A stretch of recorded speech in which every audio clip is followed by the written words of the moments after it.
पंजाब के मुख्यमंत्री श्री भगवंत मान द्वारा जल वितरण के संबंध में दिया गया बयान आश्चर्यजनक है। वह इस विषय को राजनीतिक रंग देने की कोशिश कर रहे हैं। मैं स्पष्ट करना चाहता हूं कि एसवाईएल का मुद्दा माननीय सर्वोच्च न्यायालय की देखरेख में है, परंतु यह एसवाईएल के पानी का विषय है ही नहीं, यह विषय पीने के पानी का है। मैं बताना चाहता हूं कि हर वर्ष अप्रैल, मई और जून के महीने में हरियाणा कॉन्टैक्ट पॉइंट पर 9000 क्यूसिक पानी बीबीएमबी द्वारा दिया जाता है। मान साहब, वर्ष 2022, 23 और 24 में कभी भी अप्रैल, मई और जून के माह में आज तक हरियाणा कॉन्टैक्ट पॉइंट पर 9000 क्यूसिक से कम पानी नहीं दिया गया है। जो पानी बीबीएमबी एचसीपी पर भेजता है उसमें दिल्ली के पीने के पानी का हिस्सा 500 क्यूसिक है, राजस्थान के पीने के पानी का हिस्सा 800 क्यूसिक है और खुद पंजाब के पीने के पानी का हिस्सा 400 क्यूसिक है। इसी प्रकार हरियाणा के पीने के पानी का हिस्सा 6800 क्यूसिक ही रह जाता है।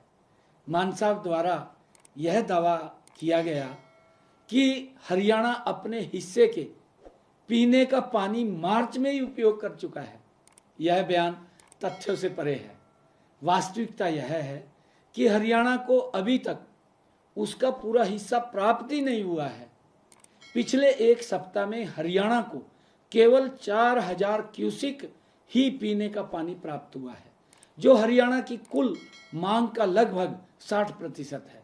यदि बीबीएमबी हरियाणा की मांग के अनुसार शेष पानी उपलब्ध कराता है तो यह भाखड़ा डैम के जल भंडार का मात्र 0.0001% होगा। इससे भाखड़ा के जल भंडार पर कोई प्रभाव नहीं पड़ेगा। यदि हरियाणा के कॉन्टैक्ट पॉइंट पर कम पानी आता है तो दिल्ली में भी पीने के पानी की आपूर्ति प्रभावित होगी। मान साहब, जब तक दिल्ली में आम आदमी पार्टी की सरकार थी तब तक दिल्ली जाने वाले पानी पर आपकी सरकार को कोई आपत्ति नहीं थी, लेकिन अब दिल्ली में आम आदमी पार्टी की सरकार हार गई है तो दिल्ली की जनता को सजा देने के लिए मान साहब यह बयानबाजी क्यों कर रहे हैं।